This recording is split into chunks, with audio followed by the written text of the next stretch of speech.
സൂറത്തുൽ ഖുർആനിലെ 83, 84, 85 മൂന്ന് വചനങ്ങളുണ്ട്.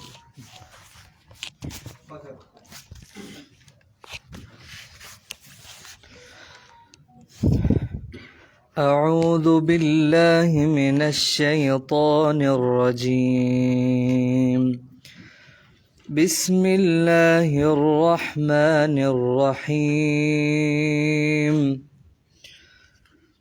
فذرهم يخوضوا ويلعبوا حتى يلاقوا يومهم الذي يوعدون. وهو الذي في السماء إله وفي الأرض وهو الذي في السماء إله وفي الأرض إله وهو الحكيم العليم. وتبارك الذي له ملك السماوات والأرض وما بينهما وعنده علم الساعة وإليه ترجعون. بسم الله الرحمن الرحيم.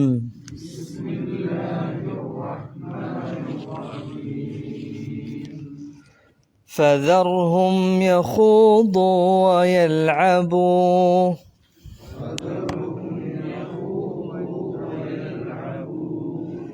حتى يلاقوا يومهم الذي يوعدون.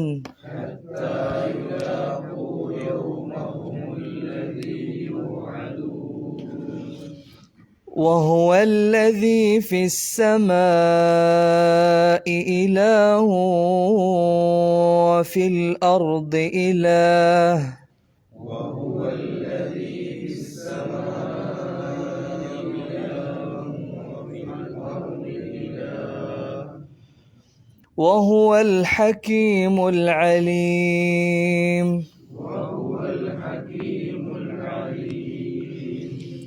وتبارك الذي له ملك السماوات والأرض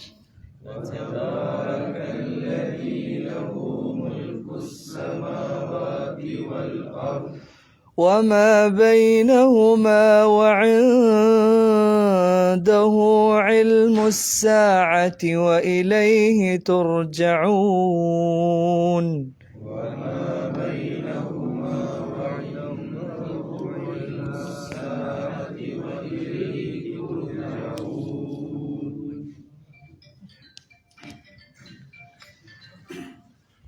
തജ്വീദിൽ എന്താ സംശയമുള്ളത് ചോദിക്കാവുന്നതാണ്. ഇതുണ്ടോ? പുതിയ ആളുണ്ടോ? ഒന്ന് ശ്രദ്ധിക്കാനുള്ളത് യഹൂലു യൽഅബു യുലാക്കു, അവിടെയൊക്കെ ഈ അലിഫ് കാണാം അല്ലേ? ഇങ്ങനെ ഒരു അലിഫ് കാണാം. യഹൂലു കഴിഞ്ഞിട്ടും പിന്നെ യൽഅബു കഴിഞ്ഞിട്ടും യുലാക്കു കഴിഞ്ഞിട്ടും. അങ്ങനെ ഇട്ടാൽ ആ അക്ഷരം ഉച്ചരിക്കേണ്ടതില്ല എന്ന് കാണിക്കാനാണ്. പിന്നെ അത് കൊണ്ടുവന്നത് എന്തിനാന്ന് വെച്ചാൽ കഴിഞ്ഞ ആഴ്ച നമ്മൾ പറഞ്ഞ പോലെ ബഹുവചനം എന്ന് കാണിക്കാനാണ് അത് കൊണ്ടുവന്നിട്ടുള്ളത്. പിന്നെ ശ്രദ്ധിക്കാനുള്ളത് യു അദൂൻ, അത് നിങ്ങൾ സ്റ്റോപ്പ് ചെയ്യുകയാണെങ്കിൽ എന്ത് ചെയ്യണം? നീട്ടി വെക്കണം. യു അദൂൻ. പിന്നെ ഫിസ്സമാ എന്ത് ചെയ്യണം? എത്ര നീട്ടണം? അസ്സമാ, സമാ എത്ര നീട്ടണം? എന്താ കാരണം? എന്താ ഇവിടെ കണ്ടില്ല നിങ്ങൾ? അലിഫ് സമ, അലിഫ് വാവ് യാ എന്നീ അക്ഷരങ്ങൾക്ക് ശേഷം ഹംസ വരിക. അങ്ങനെ വന്നാൽ 4 മുതൽ 6 കതിർ വരെ നീട്ടണം, അല്ലെങ്കിൽ 5 കതിർ വരെ നീട്ടണം. രണ്ടും ഇതുണ്ട് കേട്ടോ. അപ്പോൾ 6 കതിർ വരെ പോവാം. 4 മുതൽ 6 കതിർ വരെ നീട്ടാവുന്നതാണ്. ഇതിൻ്റെ പേര് 2 പേരാണുള്ളത്. ഒന്ന് മദ് മുത്തസിൽ എന്നും മറ്റൊന്ന് മദ് മുൻഫസിൽ എന്നും. ഇവിടെ മദ് മുത്തസിലാണ്. ഒരേ പദത്തിലാണ് ഈ നീട്ടാനുള്ള അക്ഷരവും അംസയും ഒരേ പദത്തിൽ വന്നാൽ അതിൻ്റെ പേരാണ് മദ് മുത്തസിൽ. ഇനി വ്യത്യസ്ത പദങ്ങളിലാണ് വരുന്നെങ്കിൽ അതിൻ്റെ പേരാണ് മദ് മുൻഫസിൽ. അപ്പം സമാ എന്നുള്ളതിൻ്റെ പേര് മദ് മുത്തസിലാണ്. 4 മുതൽ 6 ഖദർ വരെ നീട്ടണം. പിന്നെ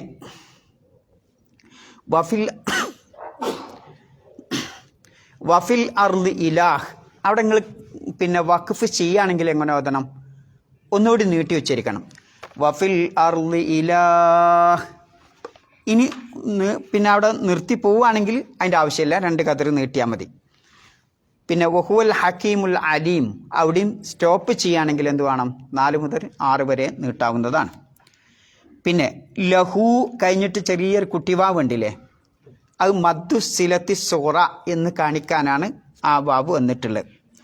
പിന്നെ മുൽക്കു സമാവാത്തി വല്ലർദി വമാ ബൈനഹു വ ഇൻദഹു, ആ നൂനിന് എന്ത് ചെയ്യണം? യഹ്ഫാ ചെയ്യണം. അവിടെയും കാണാം ഹു എന്ന് പറഞ്ഞിട്ട് ചെറിയൊരു കുട്ടി വാവ്, അത് മദ്ദു സിലത്തി സൂറ, 2 ഖദറാണ് അത് നീട്ടേണ്ടത്. പിന്നെ വ ഇലൈഹി, വ കഴിഞ്ഞിട്ട് ആ ഇ എന്നുള്ളത് നിർബന്ധമായും ഉച്ചരിക്കണം, കാരണം ഖതഇൻ്റെ അംസയാണ്. തുർജഊൻ നമ്മൾ നേരത്തെ പറഞ്ഞതുപോലെ 4 മുതൽ 6 ഖദർ വരെ നീട്ടണം. വേറെന്തെങ്കിലും തജ്വീദ് ആർക്കെങ്കിലും എന്തെങ്കിലും ഡൗട്ടുണ്ടോ? ചോദിക്കാവുന്നതാണ്. ഇല്ല, എന്നാ പോവാം. ഫദർഹും, അർത്ഥം പറഞ്ഞോളി. ഫ, കേൾക്കണില്ല. അതിനാൽ, അപ്പോൾ, അതിനാൽ എന്നാണ്. ദർഹും, ദർഹും, അവരെ നീ പാട്ടിന് വിട്ടേക്കുക. നബിയെ, അവരെ നീ പാട്ടിന് വിട്ടേക്കുക. ആ പദം എന്തിൽ നിന്ന് വന്നതാണ്? ഏതാന്ന് പഠിച്ചവർ പറഞ്ഞാണ്. ഏതിൽ നിന്നാണ് ആ പദം വരുന്നത്? അതിൻ്റെ ഫേലെന്താ? കേൾക്കണില്ല. അല്ല, അതുകൊണ്ടാണ് ചോദിച്ചത്.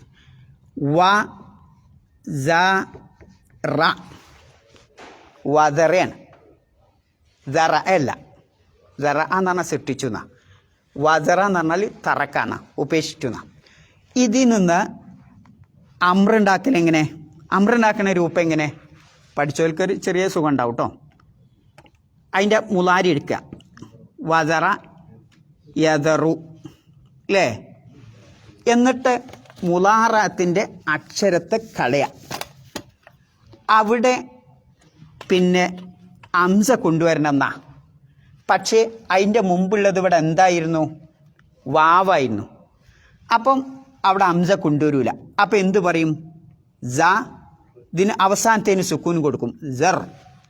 അപ്പം വദറ യദറു സർ എന്നാണ് ആ കൽപ്പനക്രിയ ഉണ്ടാണ്. മനസ്സിലാണെങ്കിൽ ഞാനൊരു സൂത്രം പറഞ്ഞുതരാം. എന്താണ് അതിൻ്റെ അർത്ഥം? ഒരക്ഷരല്ലേ? എന്താ അതിൻ്റെ അർത്ഥം? ഒരു അക്ഷരമല്ല. എന്താ അർത്ഥം? പഠിച്ചോളൂ പറയും. സൂക്ഷിക്കുക. അത് ഏതെന്നാണ്ടാണ്? വക്ക. വക്ക ഉണ്ടല്ലേ? വക്ക.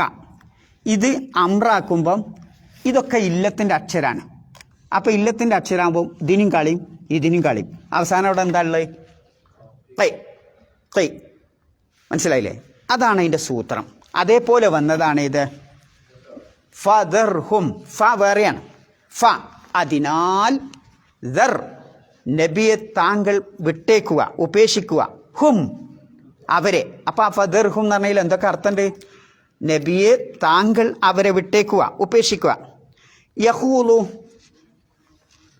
യഹൂലു, അവർ മുഴുകിക്കൊള്ളട്ടെ, അല്ലെങ്കിൽ പിന്നെ അസംബന്ധങ്ങളിൽ മുഴുകിക്കൊള്ളട്ടെ. വയൽ അബു, അവർ കളിച്ചു കൊള്ളട്ടെ, വിനോദങ്ങളിൽ ഏർപ്പെട്ടു കൊള്ളട്ടെ. അവരങ്ങോട്ട് വിട്ടേച്ചാളാം. ഹത്ത യുലാഖു, അവർ കണ്ടുമുട്ടുന്നത് വരെ. യൗമഹും, അവരുടെ ദിവസത്തെ. അല്ലദീ യുഅദൂൻ, അവർക്ക് വാഗ്ദാനം ചെയ്യപ്പെട്ട ഏതൊരു ദിവസമാണോ ആ ദിവസം കണ്ടുമുട്ടുന്നവരെ അവരെ നീ വിട്ടേക്കുക, അവരങ്ങനെ അവരുടെ ആഭാസത്തിലും അതേപോലെ വിനോദത്തിലും അങ്ങനെ മുഴുകിക്കൊള്ളട്ടെ എന്നാണ് ആ പറയുന്നത്. വഹുവല്ലദീ, വഹു പറഞ്ഞാൽ അവൻ, അള്ളാഹു, അല്ലദീ അവൻ ഒരുത്തനാണ്, ലഹു ഫിസ്സമാ ഇലാഹുൻ. എന്താ അതിൻ്റെ അർത്ഥം? ഫിസ്സമാ ഇലാഹുൻ പഠിച്ചോലോട് പറയട്ടെ. ഫിസ്സമാ ഇലാഹുൻ ഒന്നുമില്ലേ? ഫിസ്സമായി പറഞ്ഞെന്താ? ആകാശത്ത്, ഇലാഹുൻ എങ്ങനെ കൂട്ടി പറയാ? അതാണ് എനിക്ക് കിട്ടണ്ടേ. അവനാണ് ആകാശത്തിലുള്ള ഇലാഹ്. ഇങ്ങനെയാണ് ഭാഷാന്തരം ചെയ്ത്. ഞാൻ എൻ്റെ സൂത്രം പറഞ്ഞുതരാം. വഫിൽ അർ, ഭൂമിയിലും ഇലാഹുൻ, ഇലാഹ് അവനത്രേ. വഹുവൽ ഹക്കീമുൽ അലീം, അവൻ തത്വജ്ഞാനിയാണ്, ഹിക്മത്തുള്ളവനാണ്, അൽ അലീം അറിവുള്ളവനുമാണ്. അവിടെ നോക്കാം, അവിടെ നിന്ന് വേണമെങ്കിൽ നമുക്ക് പിന്നെ പോവാം. തിരിച്ച് റിവേഴ്സ് എടുത്ത് വരിക. ഫ എന്തതിനർത്ഥം? അതിനാൽ. ഏതിനാൽ? ഏതിനാലാണ്? ഇപ്പം എന്തോ ഒരു വിഷയം ഉണ്ട് അവിടെ. എന്താ വിഷയം? അള്ളാഹു സുബ്ഹാനഹു വ തആലാക്ക് മക്കളുണ്ട് എന്ന് ജൽപ്പിക്കുന്ന മക്കാ മുശ്രിക്കുകൾ അല്ലേ, മലക്കുകൾ അള്ളാഹുവിൻ്റെ പെൺമക്കളാണ് എന്ന് പറയുന്ന മക്കാ മുശ്രിക്കുകൾ, ഇതൊക്കെയാണ് ഇവരുടെ വാദം. ഇങ്ങനെ നിങ്ങൾ വാദിക്കുന്നതിനാൽ, ഇതൊക്കെ ഈ തെളിവുകളൊക്കെ കൊണ്ടുപോയി കൊടുത്തിട്ടും പിന്നിങ്ങൾ ഇങ്ങനെ പറയുകയാണെങ്കിൽ ഫ അതിനാൽ ജർഹും, നബിയെ അവരവരുടെ പാട്ടിനങ്ങോട്ട് വിട്ടേച്ചാളാം. എപ്പോഴാണ് നമ്മൾ നാടൻ ഭാഷയിൽ പോലെ ഒരു പാട്ടിന് പോയിക്കോട്ടെ എന്ന് നമ്മൾ പറയപ്പോഴാ? നിങ്ങൾ കുട്ടികളോട്, രക്ഷിതാവായ നിങ്ങളെ കുട്ടികളോട് എങ്ങനെ പറയല്? എന്താ പറയുക? കുറേ പറഞ്ഞിട്ട് കേൾക്കാൻ ഞാൻ എന്താ പറയുക?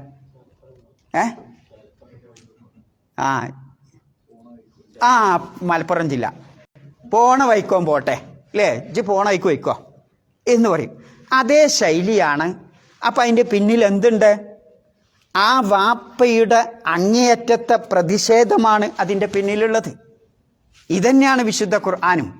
മക്കാ മുശ്രിക്കുകൾക്ക് വേണ്ട തെളിവുകളൊക്കെ കൊടുത്തിട്ടും, എല്ലാ തെളിവുകളും അവരുടെ കൺമുമ്പിൽ കൊടുത്തിട്ടും അവർ ഒന്ന് ചിന്തിക്കാൻ, ഒന്ന് തല തുറക്കാൻ, മനസ്സ് തുറക്കാൻ അവർ തയ്യാറില്ല. അപ്പോൾ അത്തരം ജനതയോടാണ് നബി സല്ലല്ലാഹു അലൈഹി വസല്ലമയോട് പറയാൻ പറഞ്ഞത്, ഫദർഹും, നബിയെ ഈ കൂട്ടരെ അങ്ങോട്ട് ഒഴിവാക്കിയാളോ, ഓല പാട്ടിന് പോയിക്കോട്ടെ. എന്താ പാട്ടിന് പോയാൽ എന്താ ഉണ്ടാവുക? യഹൂലു. ഖാല എന്ന് പറഞ്ഞാൽ എന്താ? ഖാല ശരിക്കും എന്താ നിങ്ങൾ? ഖാല എന്ന് പറഞ്ഞ വാക്കിൻ്റെ അർത്ഥം എപ്പോഴാണ് നമ്മൾ ഖാല പറയല്? തഫ്സീറിലൊക്കെ ഭാഷാന്തരം കൊടുത്തത് മുഴുകുക എന്നാണ് അല്ലേ? മുഴുകുക. എങ്ങനെയാണ് ആ പദം? പിന്നെ ഖാല എങ്ങനെയാണെന്ന് അറിയങ്ങൾ? നല്ല വെള്ളത്തിൽ കാലങ്ങിട്ട് വെച്ചാൽ കാലിൻ്റെ അടിയിലുള്ള നമ്മൾ കാണുമോ? ഇല്ല. പിന്നെ നല്ല വെള്ളമുള്ള ഒരു സ്ഥലത്ത് നമ്മൾ കൊണ്ടുപോയി അവിടെ ഇറങ്ങിയാൽ അതിൻ്റെ ഉള്ളിൽ മുള്ളാണോ കല്ലാണോ പിന്നെ അതല്ല ചുഴിയാണോ എന്ന് നമുക്കറിയാൻ പറ്റുമോ? ഇല്ല. അതേ രൂപത്തിൽ വെള്ളത്തിലേക്ക് പ്രവേശിക്കുന്നതിനാണ് എന്ത് പറയുക ശരിക്ക്? ഖാല എന്ന പദം ഉപയോഗിക്കുന്നത്. പിന്നീട് എന്തിനു വന്നു? അത് തെളിവുകളുണ്ടായിട്ടും ആ തെളിവുകൾ സ്വീകരിക്കാതെ കുതർക്കത്തിൽ മുഴുകുന്ന ആളുകൾക്കാണ് പിന്നീട് ആ പദം അതിൻ്റെ പിന്നെ ഉപമയായിട്ടാണ് ആ പദം പിന്നീട് ഉപയോഗിച്ചത്. അതുകൊണ്ട് ആ വിശുദ്ധ ഖുർആൻ ഈ തെളിവുകളൊക്കെ കിട്ടിയിട്ടും പിന്നിങ്ങളിങ്ങനെ തർക്കം നടത്തി വിനോദത്തിലും അതേപോലെ തന്നെ പിന്നെ വേണ്ടാവൃത്തിയിലുമൊക്കെ സംസാരിക്കുന്ന ആ പിന്നെ മുശ്രിക്കുകൾ, അതിനെ സംബന്ധിച്ചാണ് ഖാല അനാവശ്യ സംസാരിക്കുക. അതേപോലെ തന്നെ കൂത്താടുക അല്ലേ? കൂത്താടുക. എന്താ ഈ കൂത്താടുക അറിയണത്? വേണ്ടാത്ത പ്രവർത്തനം, കളി, തമാശ, അതൊക്കെയാണ് കൂത്താട്ടം. അതാണ് യഹൂലു എന്ന് പറഞ്ഞുകൊണ്ട് ഉദ്ദേശിക്കുന്നത്. അപ്പം ഈ സംഗതികളൊക്കെ നാവുകൊണ്ട് പറയണത് അതും പെടും. പിന്നെ അവയവങ്ങൾ കൊണ്ട് പ്രവർത്തിക്കുന്നതിനും എന്തു പറയും? ഖാല എന്ന പദപ്രയോഗം ഉപയോഗിക്കും. അപ്പോൾ അനാവശ്യമായ കാര്യങ്ങൾ സംസാരിക്കുകയും പറയുകയും ചെയ്യുകയും കൂത്താടുകയും ഒക്കെ അവർ ചെയ്തു കൊള്ളട്ടെ. പിന്നെ പറയാം വയൽ അബു അവർ കളിയിലേർപ്പെട്ട് കൊള്ളട്ടെ. ഖാല എന്ന പദം നമ്മളൊക്കെ ഇപ്പോൾ ചിലപ്പം ഖാലയാവണ രംഗമുണ്ട്. എപ്പോഴാണ് നമ്മൾ ഹൗല് എന്ന് നമ്മളെ പറ്റി പറയാം? ദീനിൻ്റെ വിഷയത്തിൽ അറിവില്ലാതെ നമ്മളതിൽ പിന്നെ എന്തെങ്കിലും പറയുമ്പോൾ ആ പദം അവിടെ ഖാല എന്നാണ് ഉപയോഗിക്കുക. നമുക്ക് അറിവില്ല, തെളിവില്ല, പിന്നെ ഹുജ്ജത്തില്ല, ഇങ്ങനെ പറയണതിന് എന്ത് പറയും? ഖാല എന്ന പദം പ്രയോഗിക്കും. അറിവില്ലാതാവുമ്പം എന്തുണ്ടാവും? ഇല്ലാത്ത കാര്യക്കേട് കറ്റുകെട്ടി പറയും. ഇതാണ് മുശ്രിക്കുകളുടെ സംഭവിച്ച്. അറിവില്ലാതാകുമ്പോൾ അള്ളാഹുവിൻ്റെ പേരിൽ പലതും ഇല്ലാത്തത് അവർ ജൽപ്പിക്കും. പിന്നെ അറിവില്ലാതാകുമ്പോൾ മറ്റൊരു സ്വഭാവം കൂടി കടന്നു വരും. ഏതാണത്? കിബിർ, അഹങ്കാരം കടന്നു വരും. അതും ഖാലൻ്റെ അകത്തുള്ള ഒരു അർത്ഥമാണ്. അപ്പം അഹങ്കാരത്തോടു കൂടി പറയണേനും എന്ത് പറയും? സത്യം അവിടെ ഉണ്ട്, ആ സത്യം അംഗീകരിക്കാൻ തയ്യാറാവാതെ അഹങ്കരിച്ചു നിൽക്കണേനും എന്ത് പറയും? ഖാല എന്ന പദപ്രയോഗം ഉപയോഗിക്കും. പിന്നെ ഇസ്ലാമിൻ്റെ പേരിൽ ഇല്ലാത്ത സാധനങ്ങൾ, കള്ളക്കഥകളും കെട്ടുകഥകളും പുരാണങ്ങളും ഒക്കെ ഇസ്ലാമിൻ്റെ പേരിൽ ചേർത്തുക, അല്ലെങ്കിൽ അതിൻ്റെ പേരിൽ ചാർത്തി പറയുന്നതിനും എന്ത് പറയും? ഖാല എന്ന പദപ്രയോഗം ഉപയോഗിക്കും. അപ്പോൾ ഇതൊക്കെ നമുക്ക് പിന്നെ ആധുനിക ഭാഷയിൽ ഈ പദപ്രയോഗങ്ങളൊക്കെ ഉപയോഗിക്കുന്നത് കാണാൻ സാധിക്കും. ഇനി നമ്മുടെ ജീവിതത്തിലേക്ക് വന്ന് നോക്കൂ. നമ്മളെപ്പോഴാണ് ഒരു സംഗതിയിൽ ഖാല എപ്പോഴാണ്? നമ്മളൊക്കെ അതിൽ ഉൾപ്പെടുന്ന. അതുകൊണ്ട് ആ ഖുർആൻ അങ്ങനെ പറയുന്നത്. എങ്ങനെ ഉൾപ്പെടുന്നത്? ഇസ്ലാം മറ്റൊരുത്തൻ്റെ അഭിമാനത്തിന് വലിയ സ്ഥാനമാണ് നൽകുന്നത്. പല സന്ദർഭങ്ങളിലും നമ്മുടെ സംസാരത്തിലൊക്കെ മറ്റവൻ്റെ അഭിമാനത്തിന് ക്ഷതം വരുത്തുന്നെങ്കിൽ അതും ഖൗല് എന്ന പദപ്രയോഗത്തിലാണ് ഉപയോഗിക്കുക. ഇപ്പോൾ ഇസ്ലാമിൻ്റെ ശത്രുക്കൾ, ഇപ്പോൾ ഖുർആനിൻ്റെ വൈരികൾ ചിലപ്പം വ്യക്തമായ തെളിവുകളുണ്ടാവും. എന്താ? അള്ളാഹുവിനോടൊപ്പം മറ്റൊരു ആരാധ്യനെ ആരാധിക്കരുത്, അള്ളാഹുവിനെ മാത്രമേ ആരാധിക്കാവൂ എന്നതിന് വ്യക്തമായി വിശുദ്ധ ഖുർആനിൽ തെളിവുണ്ടാവും. എന്നാൽ ഏതെങ്കിലും എന്നെപ്പോലുള്ള ഒരാൾ പറയും അങ്ങനെ ആവാം, ഇങ്ങനെ ആവാം, അല്ലെങ്കിൽ എന്തെങ്കിലും ഒരു പുൽക്കൊടി ഞാനത് ഇട്ടൊരു. അപ്പം എന്നിട്ട് ചോദിക്കും, ഇയാൾ ചോദിക്കുന്നത് എന്താ അയാൾ ആ വാക്കിനെ പറ്റിയ അഭിപ്രായം, ഇയാളെ പറ്റി നിങ്ങളെ അഭിപ്രായം എന്താ, ഇയാളെ പറ്റി നിങ്ങളെ അഭിപ്രായം എന്താ, ഇയാൾ പറഞ്ഞതിനെ പറ്റി എന്താ? ഇങ്ങനെ എല്ലാവരോടും നടന്നിട്ട് അയാളെപ്പറ്റി ഇയാൾ പറഞ്ഞതിനെ സംബന്ധിച്ച്, അയാളുടെ ആ പ്രസംഗത്തെ സംബന്ധിച്ച് നിങ്ങളുടെ അഭിപ്രായം എന്താ? യഥാർത്ഥത്തിൽ ഈ അഭിപ്രായം ചോദിക്കണത് എന്തിനാ? ഈ അഭിപ്രായം ചോദിക്കണ അയാൾക്ക് സത്യം മനസ്സിലാവാനാ? അല്ല, ഒരു അസത്യം മറ്റുള്ളവരിൽ പ്രചരിപ്പിക്കാൻ വേണ്ടിയാണ് എന്ത് പറയുന്നത്? അയാളുടെ അഭിപ്രായം, ഇയാളുടെ അഭിപ്രായം, മറ്റേ ശേഖരൻ്റെ അഭിപ്രായം, ആ അഭിപ്രായം, ഈ അഭിപ്രായമൊക്കെ നമ്മൾ ചോദിക്കുന്നത്. അല്ല, സത്യം മനസ്സിലാക്കാനല്ല. അങ്ങനെയുള്ള ചില സ്വഭാവമുള്ള ആളുകളുണ്ടാവും. അതും എന്താണ്? ഖൗല് എന്ന ആ പദപ്രയോഗത്തിൽ ഉപയോഗിക്കും. ഇന്ന് മുസ്ലിം സമൂഹത്തിൽ കാണുന്ന ഒരു ദുസ്വഭാവമാണിത്.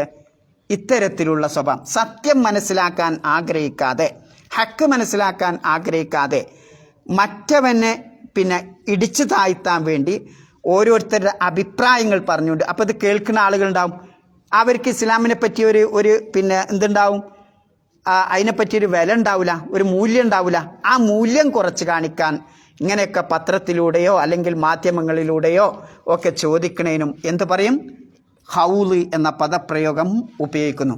അതുകൊണ്ടാണ് വിശുദ്ധ ഖുർആൻ പറഞ്ഞത് വഇദാ റഅയ്തല്ലദീന യഖൂലൂന ഫീ ആയാത്തിന, നമ്മുടെ ദൃഷ്ടാന്തങ്ങളെപ്പറ്റി അപഹാസത്തിൽ മുഴുകുന്ന ആളുകളെ നബിയെ താങ്കൾ കണ്ടാൽ ഫഅരിദ് അൻഹും, അവരെ നീ അവഗണിക്കുക, അവരിൽ നിന്ന് വിട്ടുനിൽക്കുക.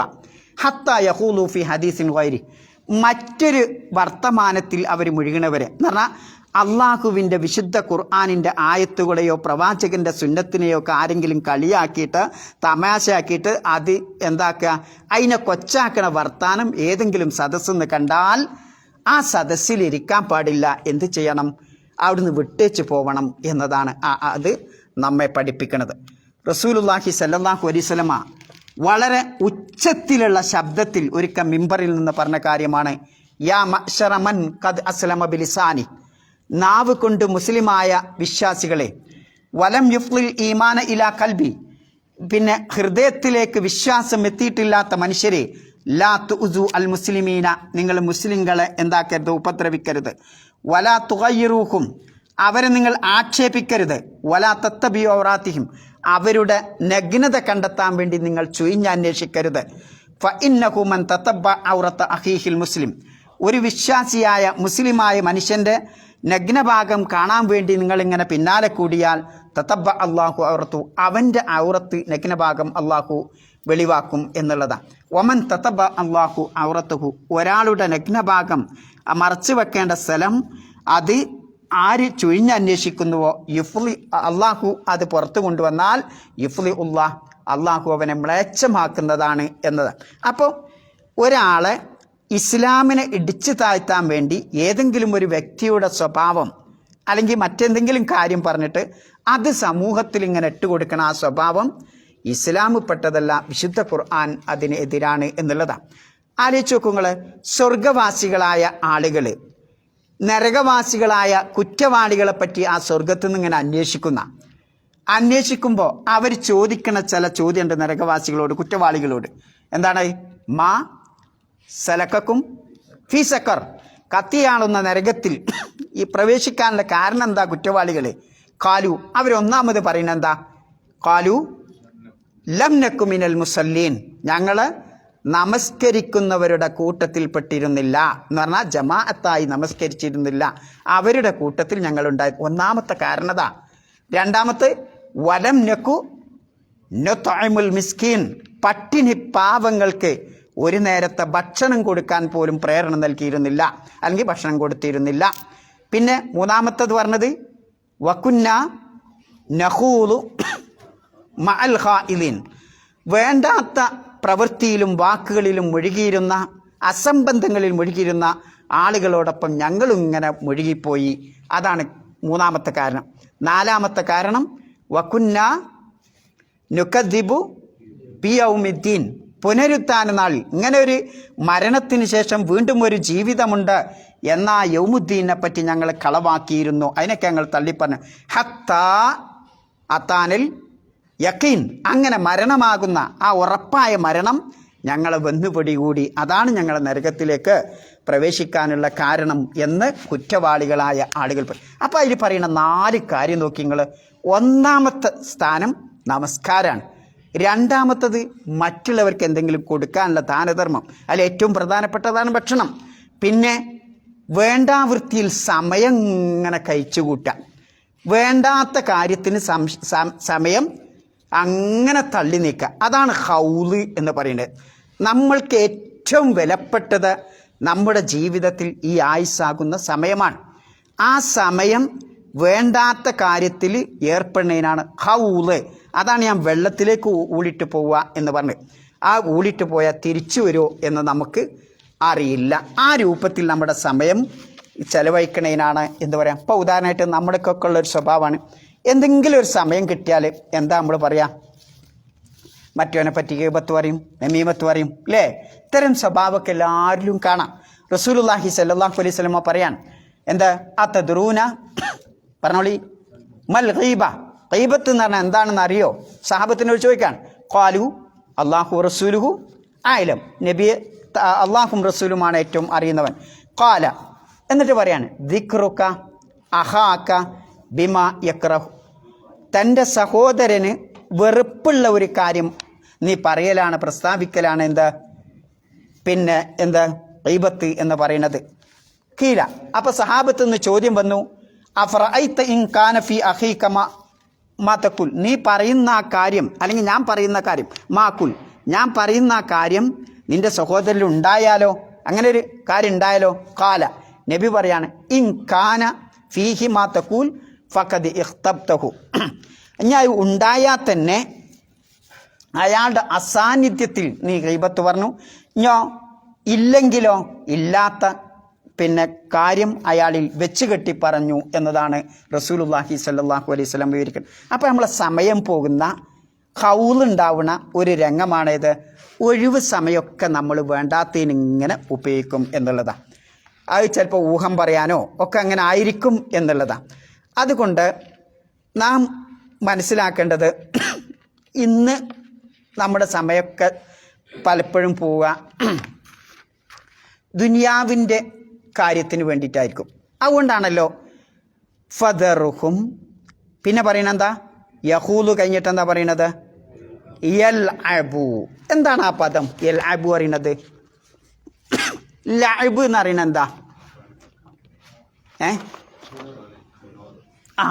ഇനി നിങ്ങൾ വളരെ ശ്രദ്ധിക്കണം. ഖുറാനിൽ ഒരുപാട് പ്രാവശ്യം പിന്നെ പുട്ടിന് തേങ്ങ ഇടണേക്ക് ഇങ്ങനെ പറയുന്ന കാണാം ലഅബ് എന്നുള്ള പദം അല്ലേ? എന്താ ലഅബ് പറയുന്നത്? എന്താ? കളി, വിനോദം. അതുകൊണ്ട് എന്താ ഉദ്ദേശിക്കുന്നത്? ഖുറാൻ ലഅബ് എന്ന് പറഞ്ഞുകൊണ്ട് എന്താ ഉദ്ദേശിക്കുന്നത്? എന്താ? ഞാനും നിങ്ങളൊക്കെ ലഅബ് ചെയ്യുന്നുണ്ടെന്നാ ഖുറാൻ്റെ ഭാഷയിൽ. ലഅബ് ഇല്ലാത്തൊരു മനുഷ്യനും ഇല്ല എന്നുള്ളതാണ്. അപ്പം നമ്മളെന്താ ലഅബ് ചെയ്യണത്? എന്താ ലഅബ് എന്ന് പറയുന്നത്? പിന്നെ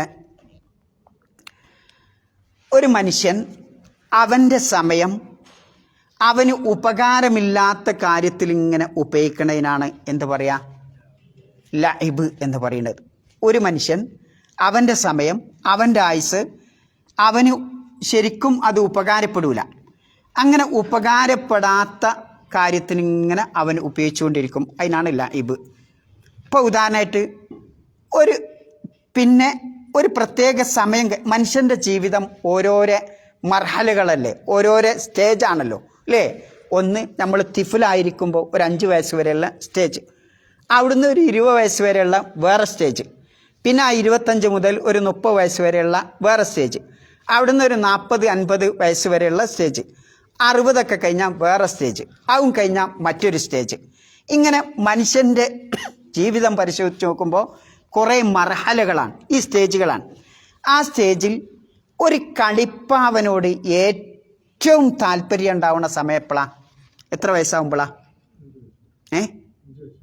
5 വയസ്സിൻ്റെ ഇടയിലാവും. 2, 3 അല്ലേ? നിങ്ങൾ കുവൈത്തിൽ നിന്നൊക്കെ പോകുമ്പോൾ കളിപ്പാവ് കൊണ്ടുപോകല്ലേ ചെറിയ കുട്ടിക്ക്? എന്താണ് ഓന് നിങ്ങൾ 500 ദീനാർ കൊടുത്ത് വാങ്ങണ ഡ്രസ്സിനേക്കാൾ അവൻ വില മതിക്കുന്നത് 1/2 ദീനാറിന് വാങ്ങിയ കളിപ്പാവയായിരിക്കും. കാരണം എന്താ? ഓൻ്റെ ജീവിതത്തിൽ ഏറ്റവും മൂല്യമുള്ള, ഓൻ ഏറ്റവും വില കൽപ്പിക്കണ, അവൻ്റെ മുഴുവൻ ശ്രദ്ധയും ഉണ്ടാകുന്ന കാര്യമാണ് ആ കളിപ്പാവ. എന്നാൽ അതേ കുട്ടി തന്നെ ആ സ്റ്റേജ് കഴിഞ്ഞിട്ട് 15-20 വയസ്സാകുമ്പോൾ ഈ ചെറിയ കളിപ്പാവക്കാരനോട് ഓനെന്തുണ്ടോ? ഓനതിനോട് ആഗ്രഹമുണ്ടോ? ഇല്ല. എന്നാൽ ആ സ്റ്റേജിൽ അവനോട് അത് ഉമ്മ വാങ്ങി വെച്ചാൽ, അല്ലെങ്കിൽ രക്ഷിതാക്കൾ വാങ്ങി വെച്ചാൽ, ഓൻ ചിലപ്പോൾ ഭക്ഷണം കഴിക്കൂല, കരയും, കച്ചറുണ്ടാക്കും, ഗ്ലാസും ഇതൊക്കെ പുറത്തേക്ക് എറിഞ്ഞ് പൊട്ടിക്കും അല്ലേ? ആകെ കളിപ്പാവക്ക് 1/2 ദീനാർ, ഗ്ലാസിനും പാത്രത്തിനോ 10 ദീനാർ, അതാണ് പൊട്ടിക്കും. ഇത് കണ്ടില്ല നിങ്ങൾ? ഇതാണ് കുട്ടിയുടെ. എന്തുകൊണ്ടാണത്?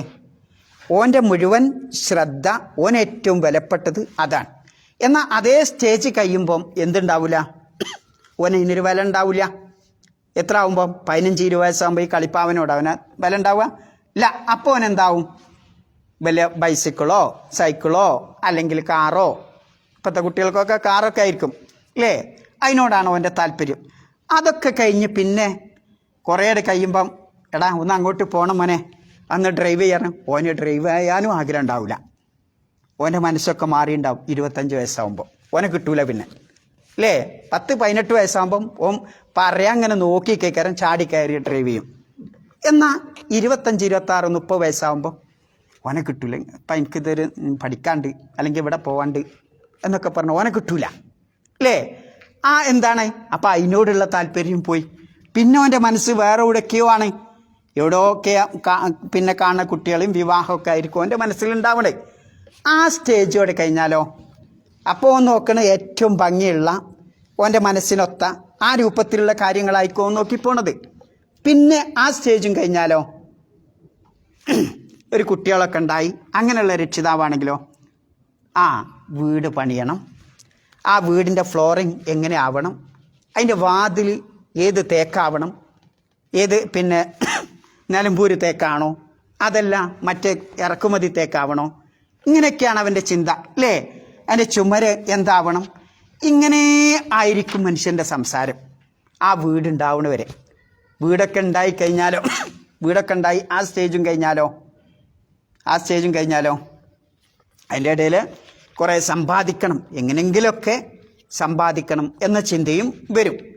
ഇതൊക്കെ കഴിഞ്ഞ് ഒരു രോഗക്കായി ഇങ്ങനെ കിടക്കുമ്പോൾ എന്താ ഓൻ്റെ മനസ്സിലെന്താ ഉണ്ടാവുക?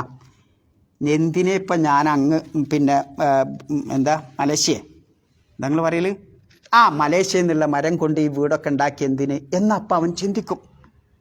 പിന്നെ അവല്ല ആ രോഗമായി മരിക്കാൻ പോവാണെന്ന് കാണുമ്പോൾ ഓന് പറയും എന്തിന് ഞാൻ ഇപ്പം എന്തിനെ ഇപ്പം 10-40 കൊല്ലം കുവൈത്ത് പോയി ഇങ്ങനെ ഇടങ്ങാറായത് അല്ലേ. മരണം കൺമുമ്പിലാട് കാണുമ്പോൾ ഓനവിടെ ഉറപ്പാവും.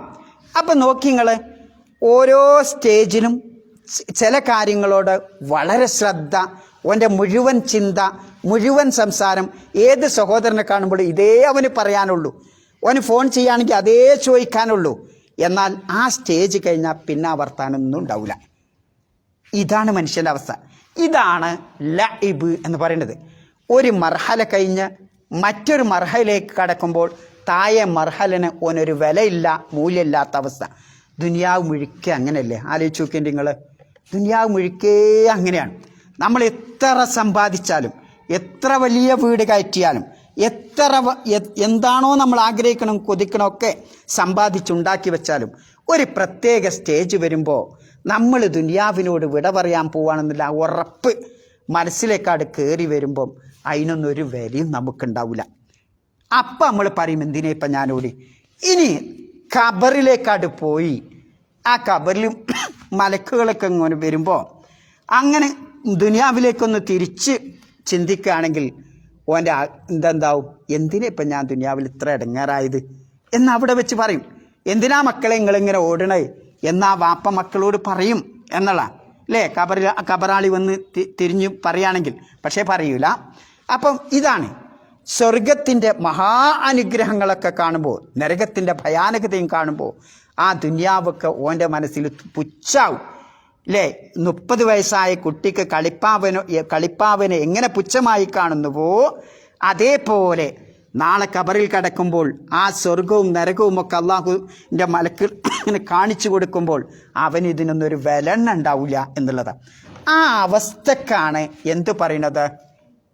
ലഇബ് എന്ന് വിശുദ്ധ ഖുർആൻ ഉപയോഗിക്കുന്നത്. അതുകൊണ്ടാണ് ദുനിയാവിനെ പറ്റി വിശദീകരിക്കുന്ന രംഗത്തൊക്കെ വിശുദ്ധ ഖുർആനിൽ ധാരാളം സ്ഥലത്ത് ഈ പദപ്രയോഗമാണ് ഉപയോഗിച്ചിട്ടുള്ളത്. ദുനിയാവിനെ പറ്റി പറയുന്നിടത്തൊക്കെ. ഇപ്പോൾ ഉദാഹരണമായിട്ട് വമൽ ഹയാത്തു ദുനിയ, ബാക്കി എന്താ? ഇല്ലാ ലഇബുൻ വലഹ്വുൻ വസീനത്തുൻ വതഫാഖുർ ബൈനക്കും, അങ്ങനെയല്ലേ? ഐഹിക ജീവിതം എന്ന് പറയുന്നത് ലഇബാണ്, ലഹ്വാണ്. പിന്നെ വലദ്ദാറുൽ ആഖിറ ഖൈറുൻ ലില്ലദീന തഖൂന ഫലാ തഅഖിലൂൻ, മറ്റൊരു സൂറത്തിൽ അങ്ങനെ കാണാം. പരലോകമാണ് പിന്നെ അള്ളാഹുവിനെ സൂക്ഷിച്ച് ജീവിക്കുന്നവർക്ക് ഏറ്റവും ഉത്തമം എന്നവിടെ പറയുന്നു.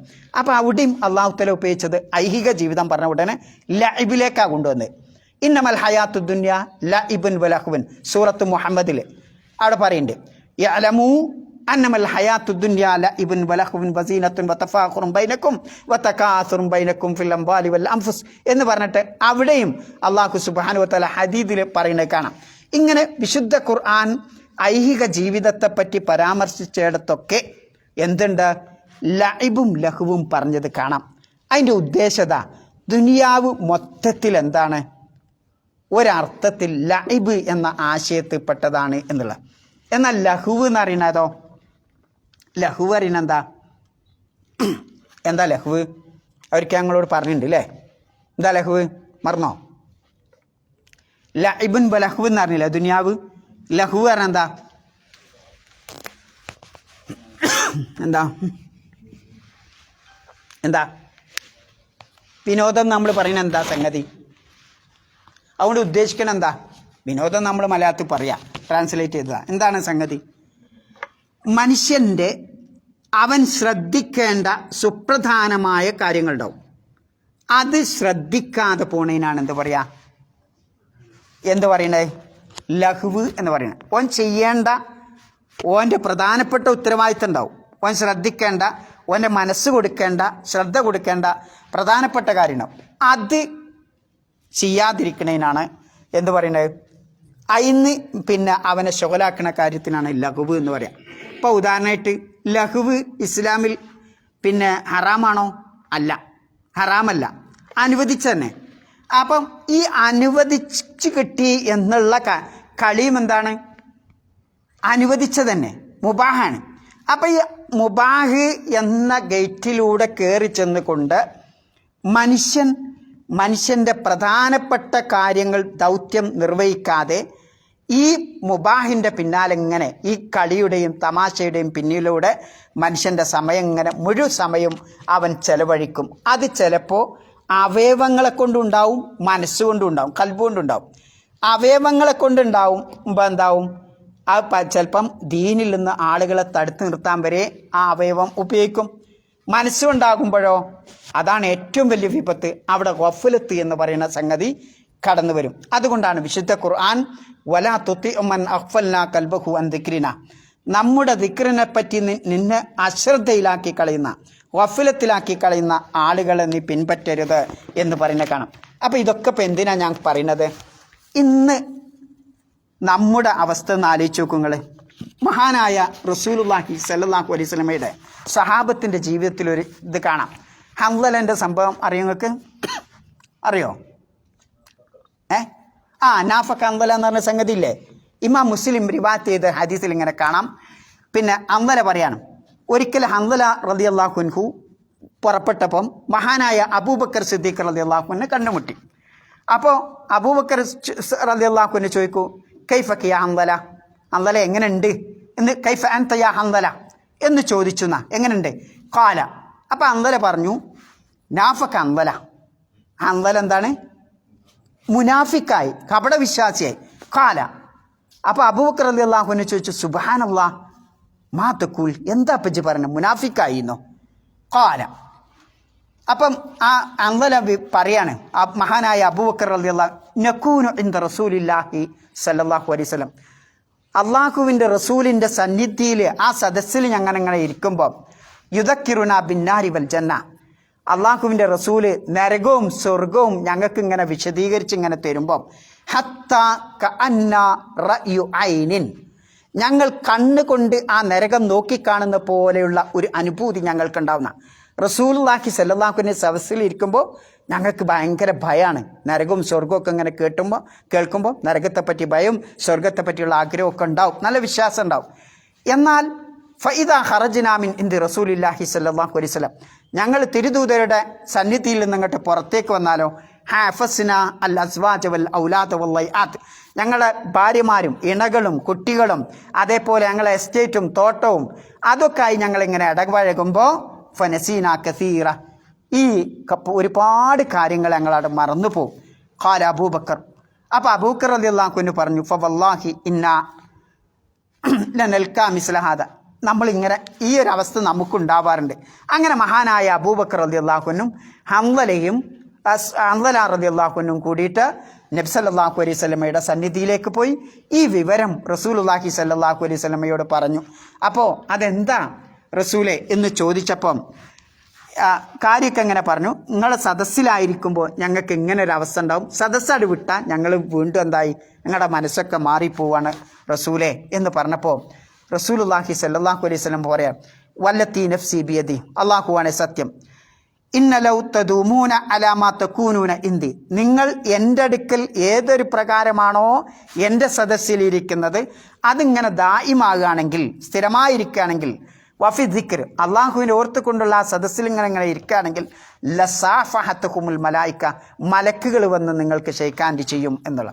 അലാ ഫുറുഷിക്കും വഫി തുർക്കിക്കും, നിങ്ങളുടെ വഴിയോരങ്ങളിലും നിങ്ങളുടെ കിടപ്പറയിലും വന്നിട്ട് മലക്കുകളോ നിങ്ങളോട് മുസാഫത്ത് ചെയ്യും എന്ന് പറഞ്ഞാൽ അത്രയും ഉന്നതരാവും നിങ്ങൾ. വലാക്കിൻ യാ ഹൻളല, എന്നിട്ട് റസൂലുള്ളാഹി പറഞ്ഞ ഫസാഅ വസാഅ ഫസാഅ വസാഅ ഫസാഅ വസാഅ, ചില സമയത്തൊക്കെ ഇങ്ങനെ ഒരു അവസ്ഥ മനുഷ്യന് ഉണ്ടാകും എന്നുള്ളതാണ്. അപ്പോൾ പരലോകത്തെപ്പറ്റി അശ്രദ്ധയിലാക്കി കളയുന്ന ചില നിമിഷങ്ങളിലൂടെ മനുഷ്യൻ്റെ മനസ്സ് കടന്നു പോകും. എന്താ തെളിവ്? സഹാബത്തിന് പോലും അവരവരുടെ മക്കളോടും കുട്ടികളോടുമൊക്കെ ഒരു താൽക്കാലിക ആശ്വാസം കിട്ടാൻ വേണ്ടി അവരുടെ സമയത്തിലെ പ്രധാനപ്പെട്ട ചില സമയങ്ങൾ ചെലവഴിക്കുമ്പോൾ അവർക്ക് ഉണ്ടായിരുന്ന ഭയം, അതാണ് നമ്മളെ ഇന്ന് പഠിക്കാനുള്ള പാഠം. അവർക്ക് എത്രമാത്രം ഭയം ഉണ്ടായിരുന്നു, ആ സമയം നിഫാക്കിൻ്റെ ഇതായി പോയോ എന്നതാണ് അവർ ചിന്തിക്കുന്നത്.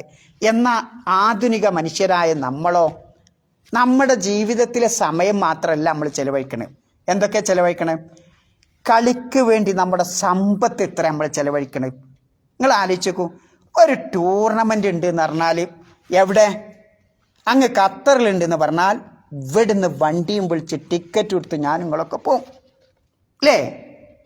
ഒരു ഖുറാൻ ക്ലാസ് ഉണ്ട്, വണ്ടി ഇങ്ങനെ സ്റ്റാർട്ടായി നിൽക്കുന്നുണ്ടെന്ന് പറഞ്ഞാൽ കയറണമെങ്കിൽ ഇത്ര പണിയുണ്ട്. ആലോചിച്ചൊക്കെ എൻ്റെ അവസ്ഥയാണ്. നിങ്ങളും അങ്ങനെ തന്നെ ആയിരിക്കും ഞാൻ വിചാരിക്കണേ അല്ലേ? 10 വട്ടം വിളിക്കേണ്ടി വരും ഇറങ്ങാം. ആലോചിച്ചൊക്കെ അല്ലേ? അതിനു വേണ്ടി എത്ര പൈസ ഞാൻ ചെലവഴിക്കും. മാത്രമല്ല എൻ്റെ ചിന്ത, മുഴുവൻ ചിന്തയും ആ കളിയുടെ മേൽ. എന്തേ ആ മൊട്ടത്തല റൊണാൾഡോ ഓൻ തോറ്റെന്ന് പറഞ്ഞാൽ ഇവിടെ അടിയായി അല്ലേ? എൻ്റെ മുഴുവൻ ചിന്ത ആ കളിയിലാണ്, മറ്റൊരു സംസാരം എനിക്കില്ല അല്ലേ? അപ്പം ഈ കളി വിനോദത്തിന് മനുഷ്യൻ ചെലവഴിക്കുന്നത് അവൻ്റെ സമയം മാത്രമല്ല, അവൻ്റെ മുഴുവൻ ചിന്തയും, അവൻ എത്ര കാശുണ്ടോ ആ കാശിൻ്റെ മുഴുഭാഗവും അവൻ ചെലവഴിക്കാൻ. ഇപ്പം നമ്മളെ നാട്ടിലൊക്കെ ഉണ്ട്, പിന്നെ ഇന്നാൾ തോറ്റാൽ എന്തുണ്ടാവും? എന്തായാലും പറയൽ വെറ്റൊക്കെ. എന്നിട്ട് സമ്പത്ത് മുഴുവൻ അങ്ങോട്ട് തൊലച്ച് കളയണ അല്ലേ? റോഡിലൂടെയൊക്കെ ലോറിയിലൊക്കെ അലങ്കരിച്ചു കൊണ്ട് ഇങ്ങനെ പാട്ടും പാടിയൊക്കെ നടക്കുന്ന ഒരുപാട് ആളുകൾ. എന്നാൽ അവിടെ അടുത്തുണ്ടാവും ഒരു മദ്രസ, 5 പൈസേന് കൊടുക്കൂല. എൻ്റെ കുട്ടിക്ക് ഫുട്ബോൾ ട്രെയിനിങ് ഉണ്ട്. എവിടെ? അരീക്കോട്. എൻ്റെ നാട് കാവനൂരാ. അല്ലെങ്കിൽ മഞ്ചേരി ഉണ്ട് എന്ന് പറഞ്ഞാൽ ഞാൻ അവിടെ ചേർത്തും. ഫീസ് എത്ര? 10,000 മാസത്തിൽ. അതേ കാവനൂരുള്ള മദ്രസയിലേക്ക് 100, 150 വേണം കേട്ടോ പറഞ്ഞാൽ തുടങ്ങി ഞാൻ പിരിവിറുക്കൽ അല്ലേ? മനുഷ്യൻ്റെ മനസ്സ് എന്തേ ഈ 10,000 കൊടുക്കാൻ എന്നെ പ്രേരിപ്പിച്ചത്? നമ്മൾക്ക് കളിയോടുള്ള, വിനോദത്തോടുള്ള ആ അങ്ങേയറ്റത്തെ കൊതിയാണ്. ആ മുഴു ചിന്തയും അതാണ്. ആ രക്ഷിതാവിൻ്റെ ചിന്ത അതാണ്. എന്നാൽ ആ ചിന്ത വരുന്നില്ല. ഏത്? ഒരു ദീൻ പഠിക്കുന്ന സദസ്സിന് നമുക്ക് വരുന്നില്ല എന്നുള്ളതാണ്. ഇതെൻ്റെയും നിങ്ങളുടെയൊക്കെ അവസ്ഥയാണ്. അതുകൊണ്ട് നമ്മളൊക്കെ ശ്രദ്ധിക്കണം. ലാ തുസൂലു ഖദമ അദ്ദിൻ ഹത്താ തുസ്അൽ അൻ അർബൈൻ. 4 കാര്യത്തെപ്പറ്റി, മറ്റു റിപ്പോർട്ടിൽ അൻ ഖംസിൻ, 5 കാര്യത്തെപ്പറ്റി ചോദിക്കാതെ ഒരു മനുഷ്യൻ്റെ കാൽപാദങ്ങൾ നാളെ പരലോകത്തോട്ട് നീങ്ങൂല. അതിലൊരു എന്താ പറയണ്ടേ? അൻ ഉംരിഹി ഫീമ അഫ്നാവ്. ആയുസ് എന്തിനു വേണ്ടി തൊലച്ചു കളഞ്ഞു എന്നില്ല. സമയം, അള്ളാഹ് ദുനിയാവിൽ നൽകിയ സമയം എന്തിനു വേണ്ടി ചെലവഴിച്ചു എന്ന് ചോദിക്കാതെ നാളെ അവിടെ കാലം അങ്ങോട്ട് നീങ്ങൂല എന്നുള്ളത്. അതേപോലെ അള്ളാഹ് നൽകിയ സമ്പത്ത് അത് എങ്ങനെ സമ്പാദിച്ചു, ഏതൊക്കെ കാര്യത്തിൽ. ഒരു ഖുറാൻ ക്ലാസ്സിന് 1 ദീനാർ കൊടുക്കാൻ പറഞ്ഞാൽ അല്ലേ? എന്നാലോ അതേ 100 ദീനാർ കൊണ്ട് ഓനെന്തിനു ചൊരിയും? വിനോദത്തിന് വേണ്ടി ചൊരിയും എന്നുള്ളതാണ്. ഇതന്നെയാണ് ഇസ്ലാമിൻ്റെ ശത്രുക്കൾ വിജയിച്ചത്. ഇസ്ലാമിൻ്റെ ശത്രുക്കൾ മുസ്ലിം ലോകത്തെയും അറബികളെയും നശിപ്പിക്കാൻ, ഇസ്ലാമിൽ നിന്ന് അകറ്റി നിർത്താൻ ഉപയോഗിച്ച തന്ത്രങ്ങളിൽ ഒരു പ്രധാന തന്ത്രം ഇതാണ്. വിനോദ കേന്ദ്രങ്ങൾ ഇങ്ങനെ കെട്ടിപ്പൊക്കാൻ.